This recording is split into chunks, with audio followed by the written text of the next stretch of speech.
Mana qaranglar, buzilar ekan endi bu uylar. Bu yangi uy qurilyapti. Ana. Mana shu uylarda bizning yoshligimiz o'tgan. Qaranglar, eski. Mana shunda buvim rahmatli sariyog' ko'p pishadi dedim, mana shunaqa narsalar qilardi. Voy bu ana bizning eski yoshligimizdagi pechkalar. Prosta yig'lagim kelyapti. Mana shu joylarda biz o'ynab yurganmiz, qaranglar.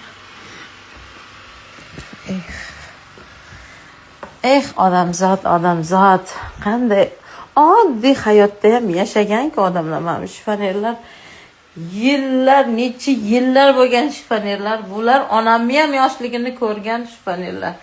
Onamni onasini kelinlik davridagi shifonerlar.